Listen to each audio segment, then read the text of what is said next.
Hey Fit Fam, Dr. Jillian Sarnotita here. I'm the author of Natural Solutions for Digestive Health and a team member of Metabolic Effect. And today I'm going to chat with you guys about a really common complaint that you guys are probably going to hear about in your clients, and that is bloating, gas and bloating. This is one of the most common complaints that I hear from my own clients in the clinic and outside of the clinic. And so today I'm going to give you a couple of my tools and tricks and things to think about and use your noodle with when you are working through these issues with your folks. So a couple things to keep in mind. Bloating, gas and bloating, is usually caused by either the foods that we're eating, the way that we are eating those said foods, the system that we are introducing the foods into, aka that would be our digestive system, or some combination / interaction of those four factors above. So let's kind of think about this and back through it. First, the foods that we are eating. So some foods, as you may or may not know, are notorious for creating gas and bloating. Among these are sugar, dairy products, right? Milk, including whey. Sometimes whey can be a problem, so we always want to track what our clients are eating, right? So we've got gluten, we've got dairy products, including whey, and of course also milk, cheese, sour cream, ice cream, yogurt, blah, blah, blah. We also have sugar, like white processed sugar and white flour.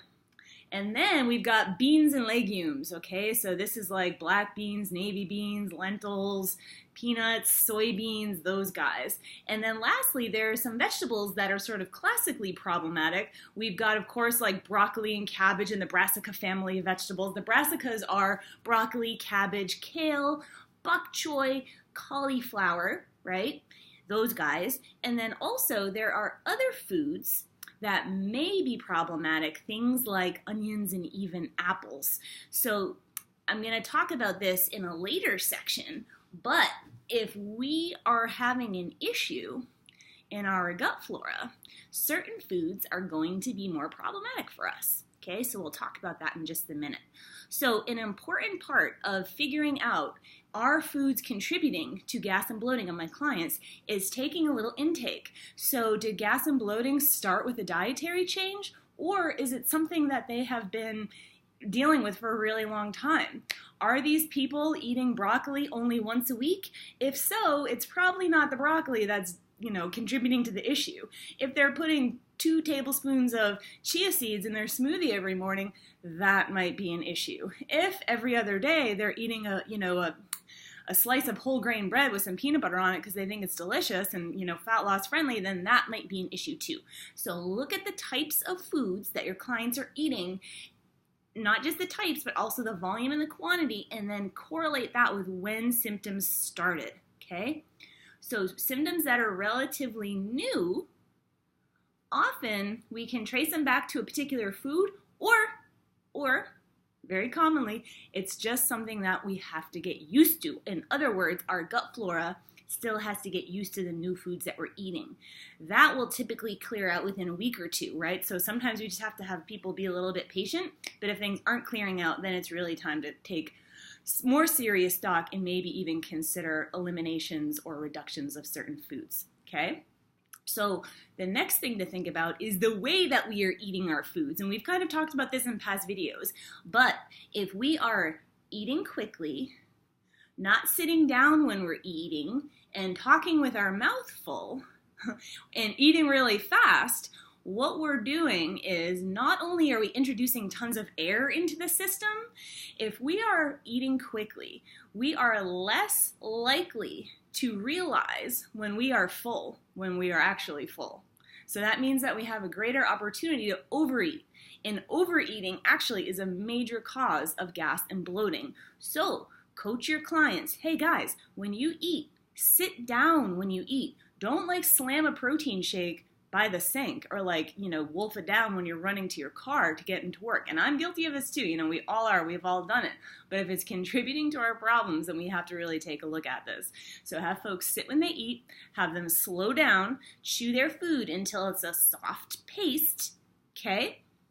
Nice and soft. They don't have to count bites, right? and have them not talk with their mouth full and maybe just put their fork down in between bites. Okay, so changing the way that we eat in addition to the foods that we eat can make a huge difference in our relative levels of gas and bloating. So keep those two things in mind.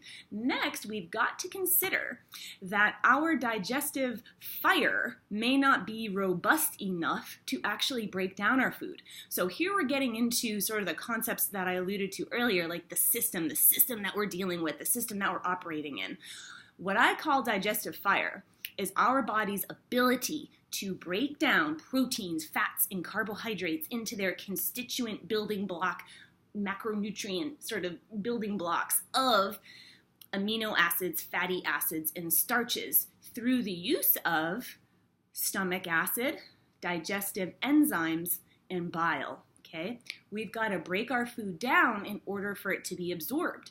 If it's not adequately broken down, not only is it going to be problematic in the stomach and in the small intestine, right? The small intestine likes everything broken down into teeny tiny particles so it can be readily absorbed. So not only are we going to have issues in the upper GI tract with gas and bloating because these foods are like fermenting and not being absorbed and creating a lot of provocation in the small intestine, we are also, going to be experiencing issues further down in the GI tract in the large intestine once that food hits our gut flora. The gut flora are that colony of beneficial bacteria that do so many things for us, everything from digestion to immune function to even like helping us manage our waistlines and our mood. Very, very important.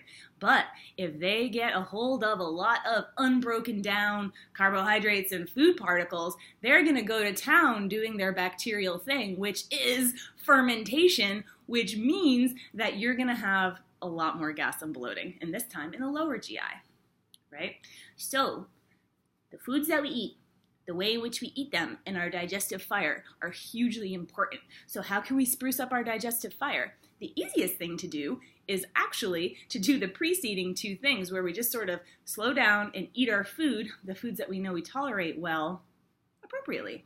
However, if that's not clearing things up, my favorite sort of quickest, dirtiest way to improve digestive fire is to supplement meals with a digestive enzyme.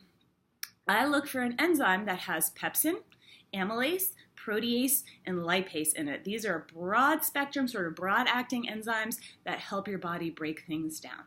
Some folks will take a shot of apple cider vinegar before meals. Totally can do that. Some folks like to take digestive bitters, which are often either like a spray or drops of bitter herbs that help stimulate digestive fire. Okay, so there's a couple options there. Again, I tend to prefer and like the enzyme. I've had wonderful success with it. It's very inexpensive. It does not make you dependent on enzymes. It does not decrease your body's output of enzymes. If anything, it kind of helps stimulate and retrain your digestive tract to say, hey, I do need to make enzymes to break down this food. Let's get more on board. Okay, so next, we're going to talk about another aspect of the system that might be imbalanced when it comes to gas and bloating, and that, kind of alluded to this earlier, is your gut flora, those beneficial bacteria. Okay, so we have a 1 to 100 trillion strong colony of bacterial cells that live in our large intestine. And for perspective, our human cells are only 1 trillion. So we are at least as much bacterial as we are human. And that's kind of wild if you sit there and think about it. So I'll let you do that for just a second. So if our gut flora are imbalanced in any way, and this can look a number of different ways. It can be too few good guys, too many sort of in-between guys that could go either way. They could be good or bad depending on the circumstances, or if there's bad guys on board, or if there's frank infection with pathogenic bacteria or yeast or parasites, or if your good guys have moved outside of the large intestine to someplace that they don't belong, like perhaps the small intestine. This is called small intestine bacterial overgrowth. All of these scenarios are called collectively dysbiosis. And dysbiosis in and of itself, because you don't have your normal healthy robust flora, you have all these like transients, in there or whatever you want, transients and bad guys and like shady characters living in your gut doing their bacterial thing, which is fermentation, right? That is going to be problematic for gas and bloating. So if you take a client that has an imbalanced gut flora and you give them foods that are high on that FODMAP scale, so FODMAPs is just an acronym for fermented oligosaccharides, disaccharides, monosaccharides, and polyols, a fancy way to say certain carbohydrates and fibers that are highly fermentable. Okay, so dysbiosis plus FODMAPs equals gas and bloating. It's not that FODMAPs are inherently bad. It's not that they're terrible. It's not that everybody should avoid them. It's just that in folks with dysbiosis, we want to take a look at that. And those high FODMAP foods, interestingly, include many of the things we talked about earlier. Gluten, dairy, the brassica family of vegetables, onions, and then some other sort of random stuff, such as avocado, right? Very healthy. Asparagus, apples. So there are lots of FODMAP lists out there, and you might want to pull one to share with your clients when you guys are going over the dietary review to kind of get at the roots of gas and bloating. So let's recap. We've got the food that you're eating, the way that you're eating your food, your ability to digest your food, and the health of your microbiome, all of which are contributing heavily to gas and bloating. Your job as a good trainer is to help your clients pinpoint what area or areas they are struggling in, uncover them, and then offer the solutions that we provided today for them to get beyond their gas and bloating. And they are going to think you are simply brilliant. So that's all I've got for today. I really hope that I see you guys at the Metabolic Effect Summit in London on May 6th and May 7th. Myself and Jade and Keone are going to be there, and it's going to be pretty epic. So please come hang out with us. I can't wait to meet you all and answer all of your questions about gas and bloating and poop and the gut and all of that. Take care, loves. I'll see you soon.